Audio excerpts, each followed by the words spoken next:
Alright, so today we're going to be making some red pepper and tomato soup. So here we've got some chopped red peppers, some tomatoes and 2 cloves of garlic on our baking tray.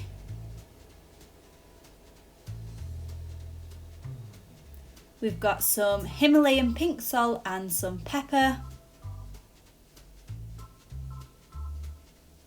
Some cherry tomatoes, and we're also going to use some chopped tomatoes, stock cubes, some chopped up onion, some olive oil, and then some oregano, cayenne pepper, and a little bit of paprika in there as well. So we're going to take our olive oil and we're just going to drizzle that all over our veg.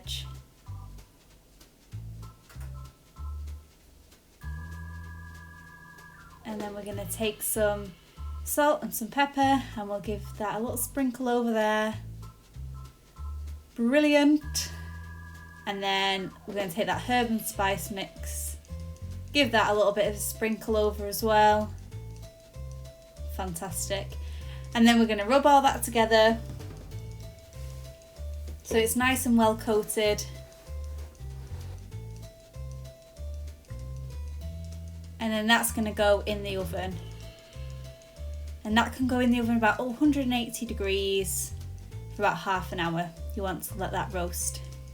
Okay, so then take a big pot and put in some olive oil, a nice big glug of olive oil in there. And then you're going to take your onions and throw those in and give that a nice stir around. You want your onions to be translucent when they're cooked, which means they're clear and you can see through them before you add the rest of your veg in.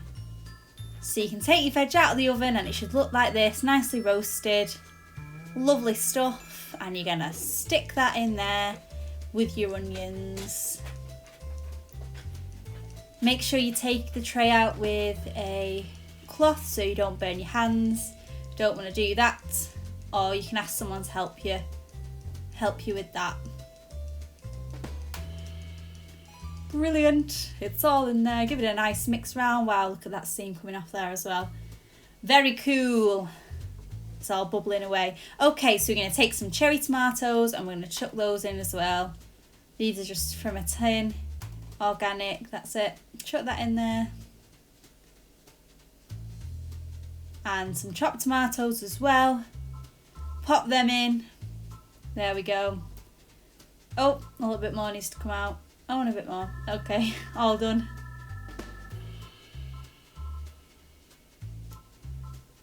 And oh, a little bit of water as well from the tin, so the rest of the juice with the tomatoes is all nice and popped in to the pan.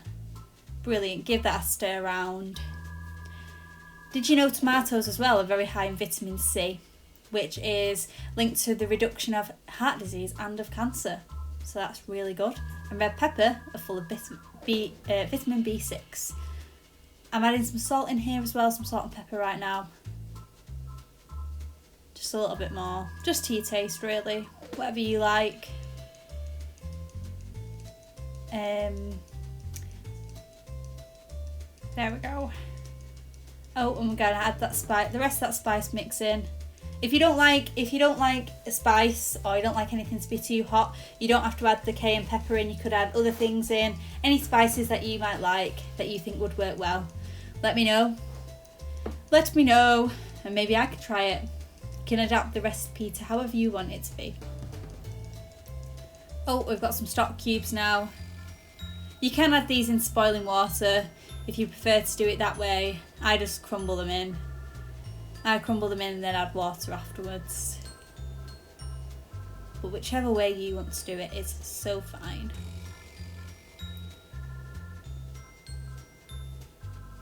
Another ingredient that's really good in this recipe is onions, and they're full of antioxidants that fight inflammation and reduce cholesterol levels. So they're also really good to have in. A little nugget of information there for you. Okay. So at this point you want to be putting your kettle on to boil. You want to boil some water. Make sure you ask anyone if you need some help with this. Handling boiling water is obviously very, very hot, so you don't want to burn yourself. Want to keep yourself safe at all times when we're cooking. Okay, so when that's boiled, let's pop a bit in. You don't need too much because this is already pretty liquidy soup, otherwise it'd be really thin, but just however you like your soup to be. That's probably about a cup of water, I would say, I've just put in there. I'm really useless when it comes to measuring things out. I just always have done it by eye. Okay, so then you want to give your soup a blend up. If you use a hand blender, or you can use a stand blender like I've used. Pop that back in your pan, keep it warm for all your family and friends to enjoy it. Absolutely delicious. There we go. That's my broken ladle there. Make sure you use one with a full handle. Don't be like me. And perfect, there it is, there's your end result.